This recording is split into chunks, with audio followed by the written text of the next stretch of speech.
Hey everyone, what's going on? This is Coach Mike here. Going to go through the sumo deadlift. I don't know if you guys have seen the conventional deadlift video, the sumo deadlift, a little bit different. The main points of performance that we're looking at here are going to be basic setup, how to keep the bar in line, and what to look for and or what to experience when you're doing this exercise.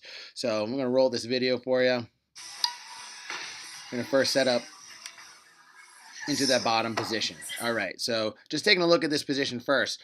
A lot of questions that I get from people are, all right, hey Mike, where do I put my feet? Now, I hate giving the answer, it depends, but it's one of those situations where it depends. It depends on how long your legs are, number one. It depends on your mobility, number two, and it depends on your experience in this exercise. So what I can tell you is more important than where and how wide to put your feet the first time you do sumo deadlift is making sure that your feet are even and making sure that we're not off-centered, okay? So if you look at my foot position, I'm going to actually angle my toes out just a little bit, and that's dependent upon that's specific for my mobility.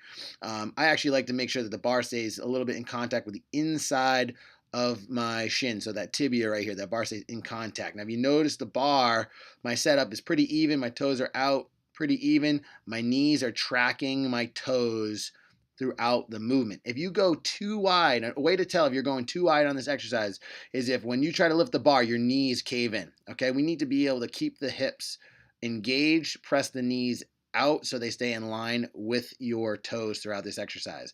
So just like, I'll move this, just like that conventional deadlift, we want to make sure the whole foot's in contact with the floor. It's a big toe in the ground, slight arch to the foot. We don't want those feet to roll in. If our feet roll in and pronate, our knees are more likely to cave in. We get that knee valgus, which we don't want. That's going to, not allow us to transmit the correct amount of force that we're looking for with this exercise. Okay. Hand position on the setup.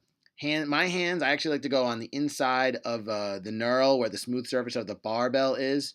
This is a training bar here, 15 pounds with a 15 pound bar with 15-pound plates on each side.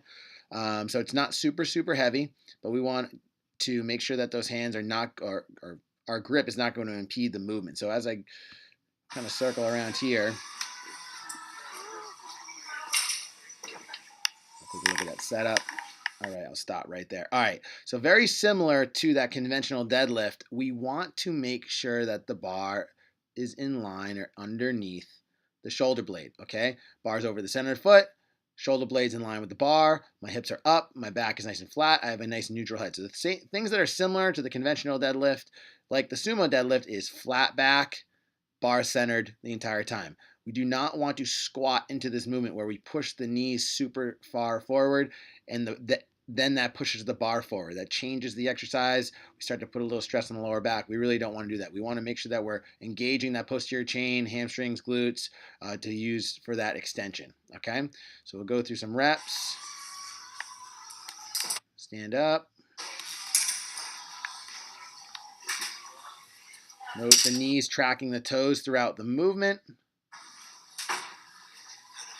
All right, now go back to that hand position. So you don't have to bring your hands in so narrow that it's getting annoying and rubbing on your legs. That's really specific for you. I've seen people go a little bit wider with their hands so they finish with their hands outside their thighs. Whatever you feel more comfortable with. And again, we can go into that mixed grip. Like I said, the bar is not super heavy, so I can go with a double overhand grip.